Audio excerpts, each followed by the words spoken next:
नमस्कार जी सबको। मेरा नाम है दीपक और मेरे साथ हैं आनंद सर। हम लोग आनंद सर की लाइफ स्टोरी पे एक सीरीज़ कवर कर रहे हैं और ये वीडियो उस सीरीज़ का 27वाँ पार्ट है। तो इस वीडियो में मैं जानना चाहूँगा सर के एनजीओज़ में काम करने के अनुभव। सर ने कुछ साल एनजीओज़ में काम करा, इंडिया में डिफरेंट पार्ट्स में गए मतलब उसके थ्रू।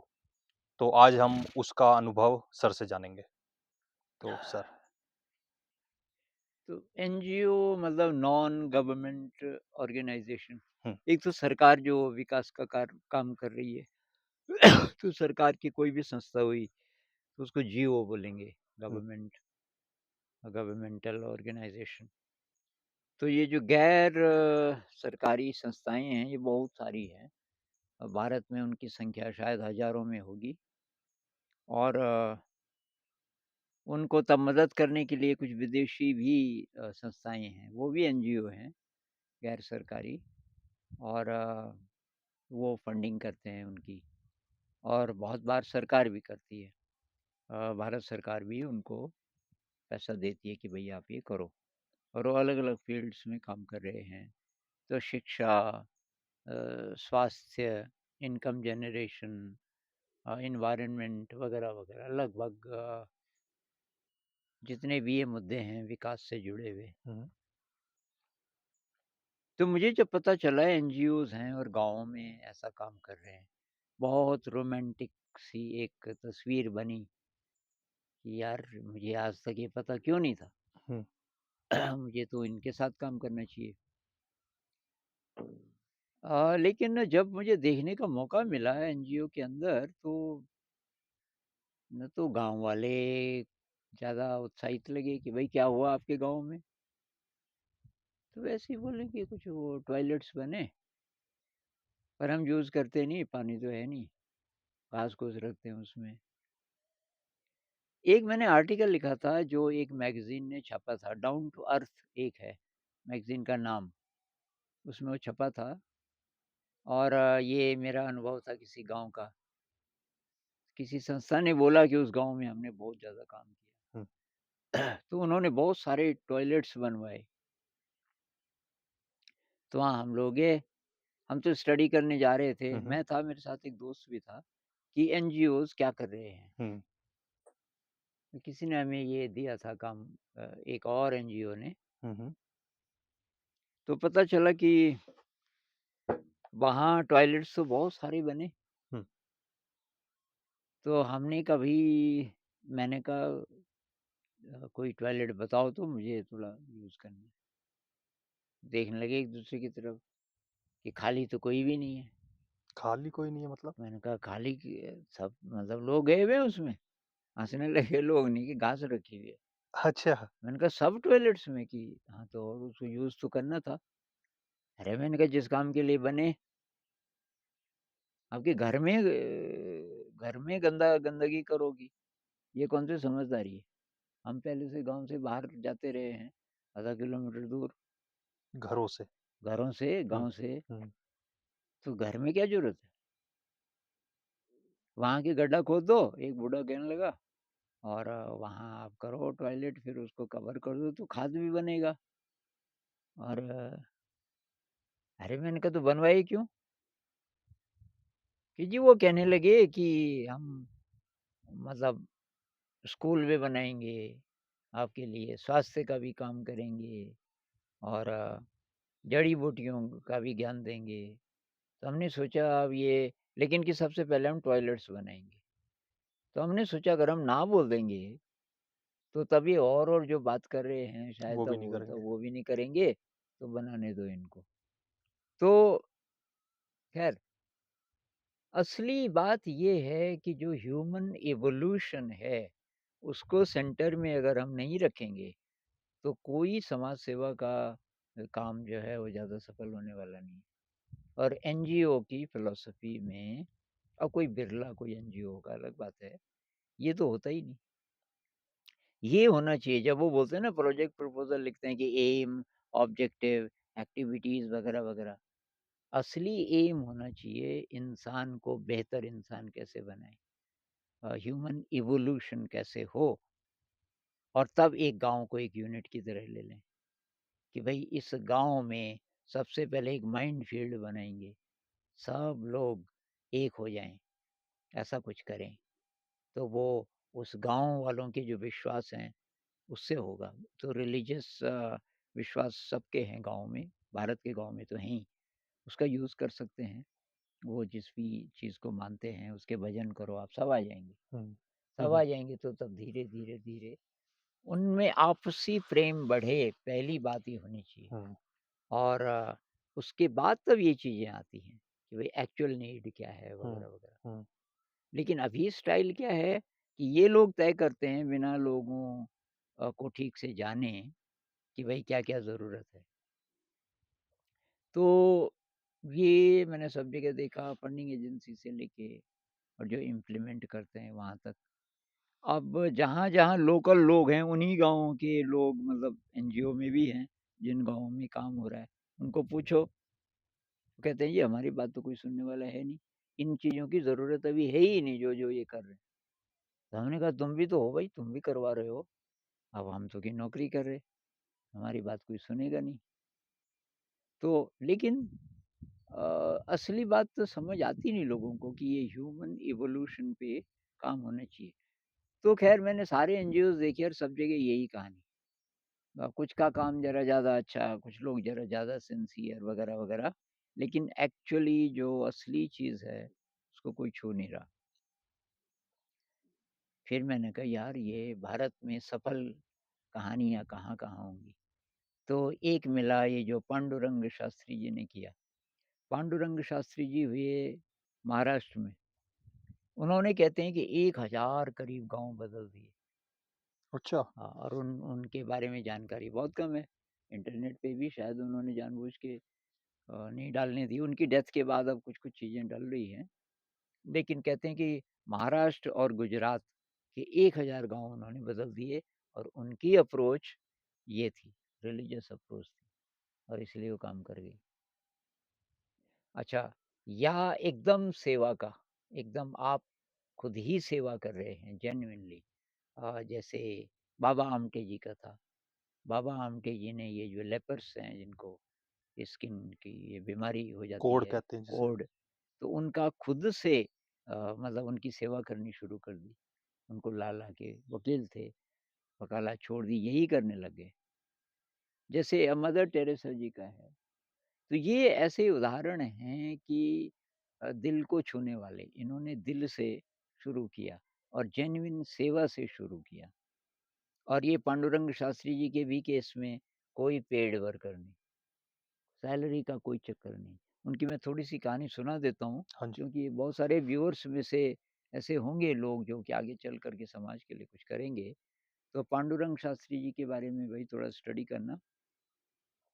तो ये कथावाचक जो व्यास होते हैं, हुँ, हुँ, उस फैमिली के थे। हुँ। तो इनके दादाजी बहुत बड़े भगवत गीता के कथावाचक माने जाते थे। भगवत गीता जब ये मतलब सारी कंठस्थ थी और जिस ढंग से एक्सप्लेन करते थे तो लोग भाव विभोर। लेकिन दादाजी जब हो गए मेरे ख्याल से 60 के आसपास और इनका जो बेटा था, वो हो गया 40 के आसपास, वो भी बहुत बढ़िया कथावाचक। तो बूढ़े जी को कुछ हुआ, शायद वो एनलाइटेंड हो गए और फिर उनको पता चला कि मैं लोगों को बेवकूफ़ बनाता रहा। कथा तो बोल दी, लेकिन एक्चुअली जो बोल रहे हैं कृष्ण वो तो एक रियलाइज़ेशन है और वो तो मेरे को पता ही नहीं था। अब उन्होंने कहा मेरा बेटा वो तो गया, अब वो तो 40 साल का होने वाला है, उससे आशा नहीं है, वो नहीं बदलेगा और बहुत फ़ेमस भी हो गया। पर उनका जो नाती था, वो था अभी 5-6 साल का। वो बाद में पांडुरंग शास्त्री बने। उन्होंने कहा यार इस बच्चे से आशा है। ये कथा वाचन कर ले, लेकिन जो असली चीज़ है उसके लिए इसको तैयार करना है। हाँ, तो इनकी परिवार में बहुत चलती थी, इन्होंने मीटिंग बुलाई। इन्होंने बोला भई ये बच्चा अब मेरा है। मेरे साथ रहेगा, मेरे साथ खाएगा, मेरे साथ सोएगा, किसी स्कूल नहीं जाएगा, मैं इसको सिखाऊँगा। और बच्चा भी बहुत प्यार करता था दादाजी को। उन्होंने उस बच्चे को ये बचपन से ही और उसको मराठी थे, तो मराठी सिखाई, हिंदी सिखाई, अंग्रेजी सिखाई और धीरे-धीरे ये जो भगवत गीता का जो एसेंस है, बिना किताब के, हुँ, रियल लाइफ़ से हुँ, और उसके अंदर वो वैल्यूज़ डालते गए और धीरे-धीरे तो जब वो 9 साल का हो गया वो बच्चा, तब तक उसको काफ़ी चीज़ें पता चल गई थी। हो सकता है छोटी-मोटी झलक भी मिली हो अ, कि भई हम विशुद्ध आत्मा हैं और ये शरीर ऐसा हो या वैसा हो, कोई फ़र्क नहीं पड़ता क्योंकि आत्मा सबकी उज्ज्वल है, सबकी एक जैसी है। ये उसके अंदर बैठ गया था। तो आज उसका समापन था, कहीं सप्ताह हो रहा था, तो 7 दिन का होता है कथा और ये आखिरी दिन था और उस दिन बहुत बड़ा भोज था, जिन्होंने आयोजन किया। बहुत लोग बुलाए गए थे, भई कोई भी आके यहाँ खाना खा सकता है और भयंकर बारिश हो रही थी। तो अंदर लोग खाना खा रहे थे और नीचे सड़क पे पानी भर गया था इतना घुटने से ऊपर-ऊपर। वहाँ ये लोग थे लेपर्स और भिखमंगे वगैरह-वगैरह। ज़्यादातर के किसी का पैर नहीं है, किसी का वो नहीं है, कुछ न कुछ ऐसे। वो क्या कर रहे थे कि लोग पत्तलें फेंक रहे थे और उसमें खाना जो बचा हुआ है, बस उसको पकड़ रहे थे हवा में, उतनी बारिश में और बस तो खा रहे उसको, हलवा है, खीर है, ये है। तो उसी समय इनके लिए गाड़ी आई। पांडुरंग शास्त्री जी के पिताजी थे कथावाचक तो वहाँ, दादाजी भी थे और ये भी था। तीनों के लिए गाड़ी आई कि आइए, छतरी-छुतरी लेकर के क्योंकि बीच में थोड़ा चलना था, बारिश थी। जैसे ही बाहर निकल रहे थे और ये बच्चे ने देखा कि पत्तलें फेंक रहे हैं लोग और ये पकड़-पकड़ के खा रहे हैं। उसने कहा, "दादाजी, दादाजी, इनके अंदर भी है आत्मा। ये जो सड़क पे हैं, इनके अंदर आत्मा है?" दादाजी ने कहा, "हाँ बेटा, ये तो इंसान है, सबके अंदर आत्मा है, कि वैसी ही जैसी आपके अंदर है, मेरे अंदर है, पापा के अंदर है।" कि हाँ, फिर कहा, "हमने तो यहाँ बैठ के खाया, ये वहाँ क्यों खा रहे हैं इस तरह, खड़े होके? लोग फेंक रहे हैं, हमारे लिए तो नहीं फेंका।" क्योंकि लोग शायद टच नहीं करते थे उन्हें, ऐसा उनमें से रहता था। सब नहीं थे हुँ, ऐसे, हुँ, कुछ थे जिनको टच भी कर सकते थे, पर अच्छा, भिखारी थे। अच्छा, अच्छा। अब भिखारियों को इस रिस्पेक्टेबल लोगों के बीच कैसे बिठाएँ? और दादाजी को छुत्तर नहीं दे पाए। दादाजी हक्के-बक्के रह गए कि यार ये जो बच्चा है, ये तो प्रैक्टिकली देखने लग गया। मतलब ये दिव्य दृष्टि आ गई इसमें शायद। पर दादाजी ज़्यादा फिर रहे नहीं और धीरे-धीरे तब ये इस बच्चे को संस्कृत आ गई थी। भगवत गीता अच्छी तरीके से गाता भी था, बहुत कमाल का। अब पिताजी इसको ले जाने लगे कि बेटा मैं तो बूढ़ा हो रहा हूँ और ये जब तक 15-20 साल का हुआ, ये कमाल का कथावाचक और तब तक शायद वो भूल गया कि दादाजी ने जो-जो बताया था कि असली बात क्या है, असली जो आत्मा का स्पर्श है, वो है असली बात। वो थोड़ा-सा धुंधला हो गया फ़ेम के चक्कर हुँ, में, हुँ। हुँ, पॉपुलैरिटी हुँ। के चक्कर में बहुत फ़ेमस, बहुत फ़ेमस। एक बार की वो 27-28 साल के थे शायद। अब ये सारी कहानी एक दोस्त ने मुझे सुनाई। हुँ, तो इसका एक्चुअल मैंने पता नहीं किया, हुँ, जैसे मैं हुँ। बोल रहा हूँ 27-28 हुँ, साल, हुँ, हुँ। तो ज़रूरी नहीं, थोड़ा ओके। आगे-पीछे भी हो सकता है और कहानी मेन यही है। हुँ, तो जब वो 27-28 साल के थे, फिर समापन हो रहा था, फिर वो बाहर निकल रहे थे और फिर बारिश हो रही थी और वही दृश्य था। लोग पत्तल फेंक और उसको याद आया कि जब मैं 9 साल का था और उस दिन मैंने दादाजी को पूछा था कि इनके अंदर भी वही आत्मा है और अब मैं 28 साल का हो गया, इतने साल तो मैं फिर भूल गया। मैं तो कथावाचक बन गया फिर, पापा की तरह। उसने सब बंद कर दिया। मेरे ख़्याल से वो ध्यान करने लग गए घर में और उनको कुछ हो गया। शायद वो एनलाइटेंड हो गए। अब कुछ यंग लोग उनके पास जाने लगे कि इनको क्या हुआ? ये कथावाचन कर ही नहीं रहे। तो कहने लगे यार वो बहुत हो गया वो बोलना, हमें करना चाहिए कुछ। तो उन्होंने कहा कि क्या करना चाहिए? कि वो तो मैं तब बताऊँगा, तुम मेरे साथ हो क्या? कि हाँ, तो कि मेरे सवालों का उत्तर दो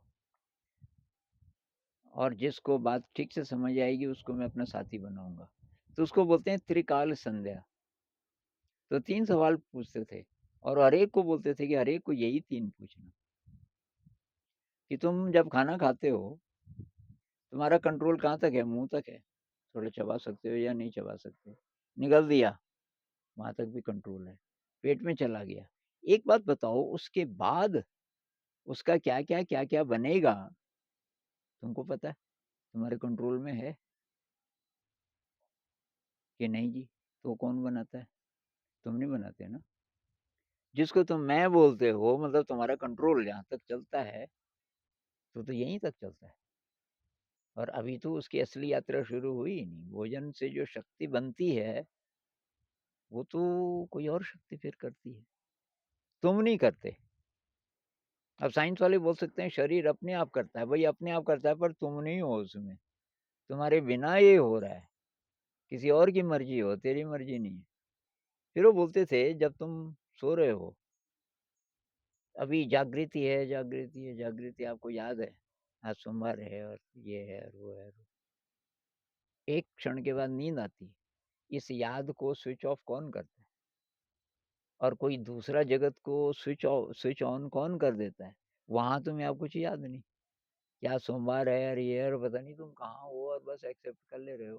अजीबो-गरीब जगह है, पता नहीं कौन लोग हैं। ये कौन करता है? तुम करते हो जानबूझ के। तुम करते होते तो तुम्हें पता होता ये सपना है। तुम्हें तो पता भी नहीं होता। फिर जब तुम जागते हो, तो ये जागने का क्षण है, उससे पहले तुम उस जगत में हो।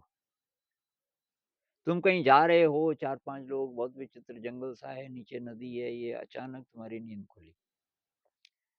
अचानक नींद खुली और तुम्हें याद आया कि अरे! आज तो मंगलवार है, मुझे बैंक भी जाना है, आज ऑफ़िस जल्दी जाना है, कुछ काम है पेंडिंग। ये याद पहले कहाँ थी? कुछ सेकंड पहले जब आप नींद के जगत में थे, ये याद सोई हुई थी। अब अचानक वो ढक गई, सपना ढक गया और ये याद कहाँ से आपको अचानक ऑन कौन करता है इसको? ये पूछना। जिसको बात लग जाएगी, तो बस वो हमारा साथी है। तो पहले 5 इनको मिले। उन पाँचों ने बोला हमारी ज़िंदगी आपके लिए, आप बोलो क्या करना है? तो उन्होंने कहा सबसे गरीब गाँव ढूँढो महाराष्ट्र। तो ट्रेन में गए सबसे गरीब एक मछुआरों का गाँव मिला। उनके पास कोई ज़मीन थी पर वो बेकार थी, कृषि के योग्य नहीं थी। थोड़े-थोड़े पहाड़ भी थे हल्के। तो ये बात होगी आपके वेस्टर्न घाट की, बहुत ही गरीब। तो उन्होंने इन पाँचों के साथ बैठ के कि भई इनके लिए क्या कर सकते हैं, मछुआरे हैं। फिर गाँव वाले भी आ गए, हाँ जी, आप लोग कौन हैं? उन्होंने कहा जी हम कुछ सेवा करने आए, कि तुम क्या सेवा करोगे? कि अभी तो हम सोच रहे हैं। तो उनको एक ऐसी ज़मीन मिली कि अगर उसको उसका तालाब जैसे बना दिया जाए बहुत बड़ा, तो वहाँ पानी रुक सकता है। ऊपर कोई छोटा-सा हिल था, वहाँ से जो जलधाराएँ हैं वो यहाँ बरसात जब होगी, तो ये भरेगा। और थोड़ा ऊपर भी अगर जंगल लगा देंगे बीच-बीच में, तो पानी हमेशा रहेगा।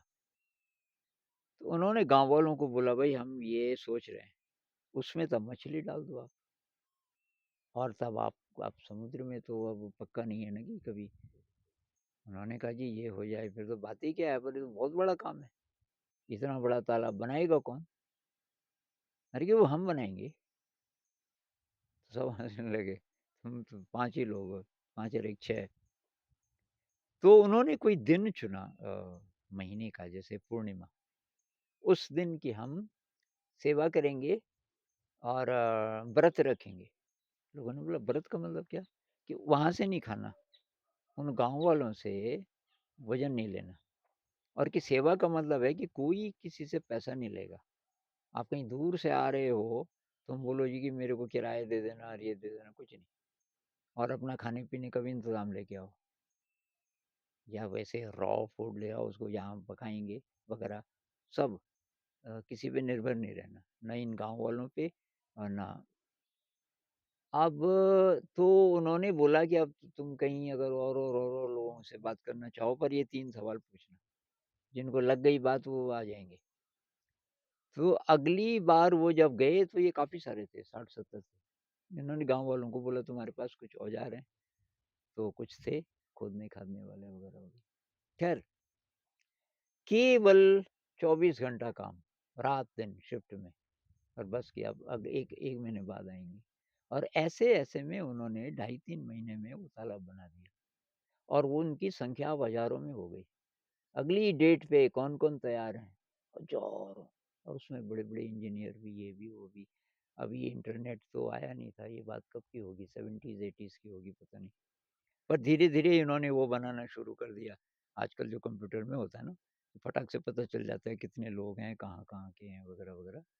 तो ऐसे करके कि उन्होंने धीरे-धीरे फिर उन्होंने पेड़ लगाए, फिर वो जहाँ-जहाँ पानी की कमी थी, ऊपर पेड़ लगाए तो नीचे पानी आने लगा और गाँव में फिर उन्होंने क्या किया कि एक मंदिर रखेंगे हम, जहाँ दारू की समस्या थी।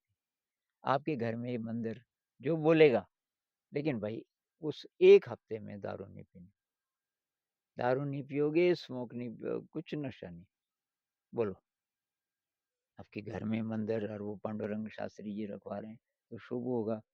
तो उन्होंने उसको यूज़ किया मतलब अच्छे उसमें कि लोगों की जो विश्वास कह लो, भक्ति वगैरह का। भक्ति कह लो, अंधविश्वास कुछ भी कह लो, लेकिन उसका सदुपयोग करने में क्या हर्ज है? और वो बस अब 1 हफ्ता जो रह गया बिना पिए, तो बहुतों की छूट जाती थी और कुछ नहीं बोलते थे उसको।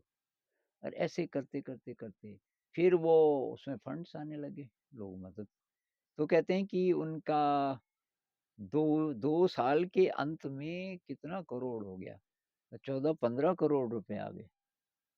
तो तब वो ऑर्गेनाइज़ेशन बनानी पड़ी, रजिस्टर करना पड़ा, सैलरी किसी की नहीं।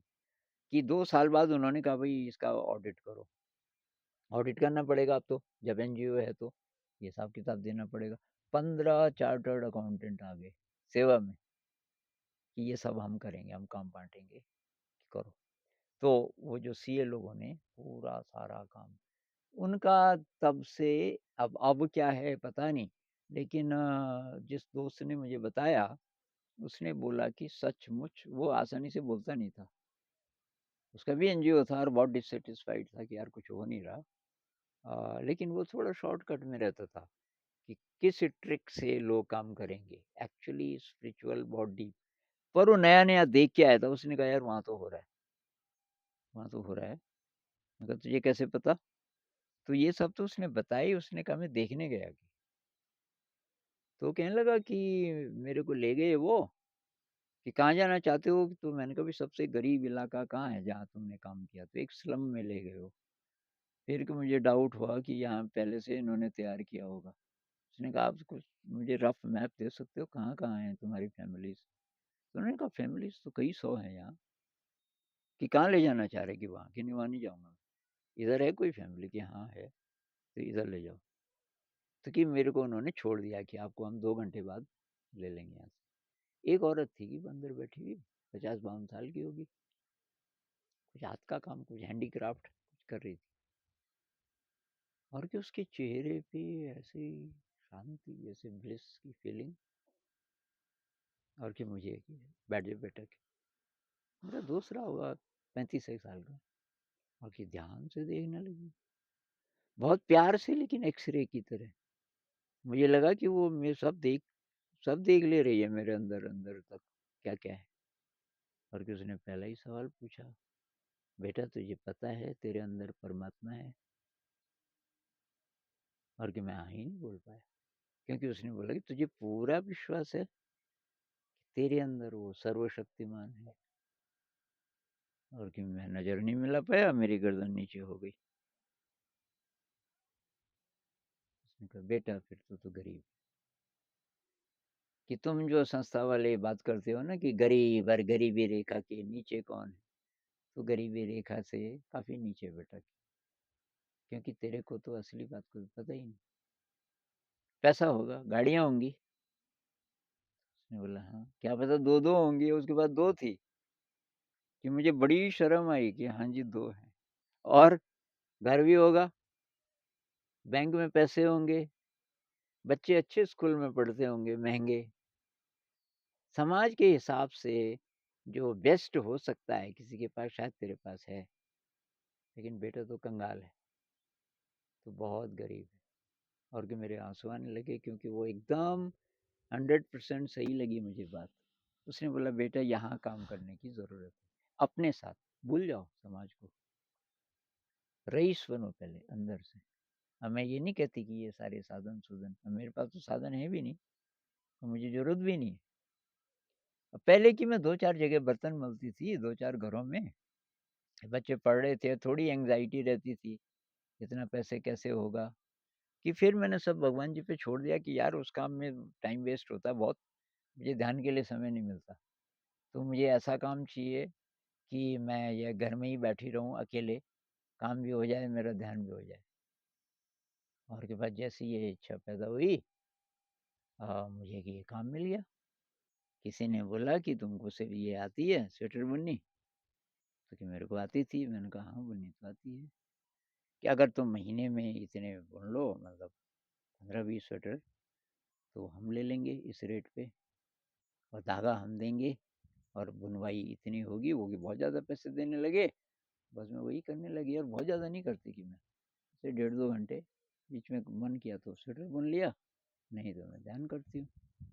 तो ये जो अप्रोच है ये थी उनकी पांडुरंग शास्त्री जी की, बाबा आमटे जी की, अ, हमारी ये जो हैं ये कलकत्ता में मदर टेरेसा। मदर टेरेसा की, और ऐसे और एग्जाम्पल हमारे देश में हैं, ऐसे बहुत सारे एग्जाम्पल।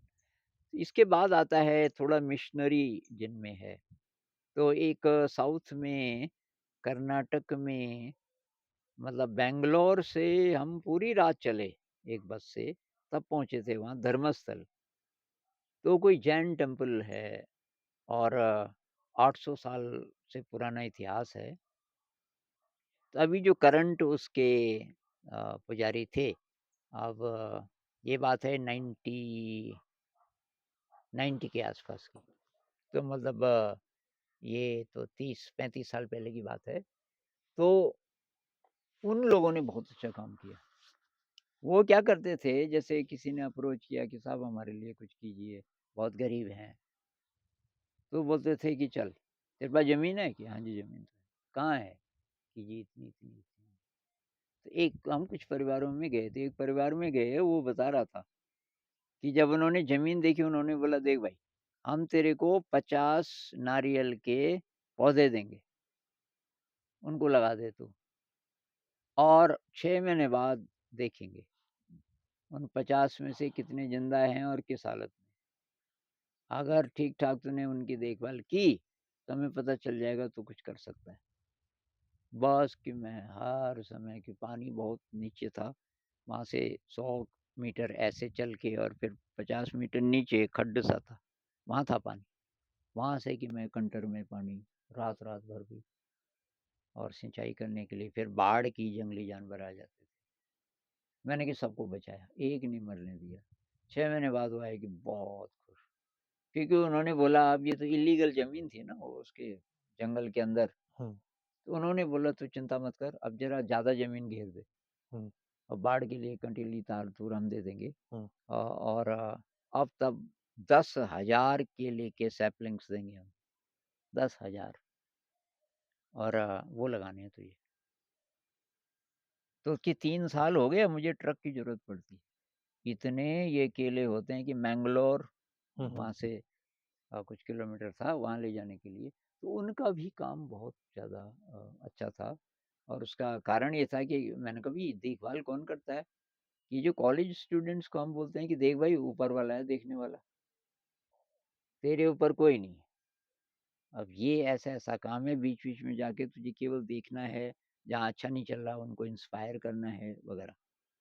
और कि पैसा हम बहुत कम देते हैं कि तुम्हारा खर्चा चल जाएगा किताबों का, फीस का। और ये लोग भी बहुत बढ़िया काम करते हैं, क्योंकि उनके अंदर वही है कि अगर हम गड़बड़ करेंगे तो भगवान देख रहा है। तो ये जो एलिमेंट है, जो नास्तिक लोग हैं वो कहते हैं कि ये सुपरस्टिशन है। अरे भाई कुछ भी है, आप दवाई लेते हो तो सुपरस्टिशन नहीं है, आपको क्या पता क्या है उसमें? सही बात है। दवाई जब हम लेते हैं, इस विश्वास से लेते हैं कि ये इससे ठीक हो सही हो जाएगा। जाएँगे। अब एक्चुअली उसमें क्या-क्या हम थोड़ी जानते हैं। तो भई ऐसे ही कोई विश्वास है, अगर वो काम करे, ज़िंदगी को अच्छा करे, और वैसे तो आप ये भी सुपरस्टिशन है कि नहीं होता ईश्वर। भई तुम्हें क्या पता? तुम बोलो मुझे नहीं पता। तुम जब बोलते हो कि ये साइंटिफिक नहीं है, तुम्हें ये बोलना चाहिए भई साइंस अभी कुछ नहीं बोल पाई। जो ऑथेंटिक साइंस होगी, वो ये बोलेगी कि भई मेरे को नहीं पता, आई डोंट नो। ये नहीं कहेगी कि इट इज़ नॉट साइंटिफिक। वो ये कह सकती है जैसे एनडी है ना, नियर डेथ एक्सपीरियंस, कि ये मर गया और उसका शरीर निकला, ये साइंटिफिक नहीं है। अरे ऐसा बोलो, साइंस नहीं पता कर पाया अभी तक। तो ये जो अप्रोच है कि भई दिल को, आत्मा को छूने वाली अप्रोच, जिसमें कि हम इवोल्यूशन को सेंटर में रखते हैं, इंसान का इवोल्यूशन, वही काम करेगा। और इसलिए अभी शिक्षा में बहुत ज़्यादा काम कर रहे हैं लोग। अब क्या, एक मैं नाम नहीं लूँगा, कुछ संस्थाएँ हैं, एक संस्था बहुत ज़्यादा काम कर रही है और काफ़ी ईमानदारी से भी। उसमें करोड़ों का पैसा लग रहा है पूरे भारत में। अब वो क्या कह कर रहे हैं कि सरकार के साथ मिलके काम करेंगे। सरकार का जो इंफ्रास्ट्रक्चर है, जो सिस्टम है, उसी को इम्प्रूव करेंगे। अभी वो वही बेसिक्स ही गलत हैं सरकार के। कहीं क्रिएटिविटी नहीं है, कहीं म्यूज़िक नहीं है, कक्षा 5 तक तो वही होना चाहिए। लेकिन उसमें वो दखल नहीं डालना चाहते। जो चल रहा है उसी को इम्प्रूव, तो वो इम्प्रूव कभी होने वाला है नहीं। बहुत पैसा उसमें बहाया जा रहा है क्योंकि वो असली बात पे नहीं पहुँच पा रहे कि भई विद्या का लक्ष्य क्या था? कहीं वही गड़बड़ तो नहीं हो गया? अब सरकार कौन है? भई हम ही हैं सरकार भी। सरकार जब हम बोलते हैं कि हम अलग हैं जी और सरकार ने ये नहीं किया, वो नहीं किया, सरकार हम ही लोगों हमारे ही लोग हैं वहाँ भी। वो कोई सुपर एनलाइटेंड थोड़ी है और वो फ्री नहीं है इतना। पहले से जो सिस्टम बने हुए हैं, उन्हीं के अंदर वो भी काम कर रहे हैं। तो हमको चैलेंज करना चाहिए, यार ये सारे स्ट्रक्चर ही तो गड़बड़ तो नहीं है?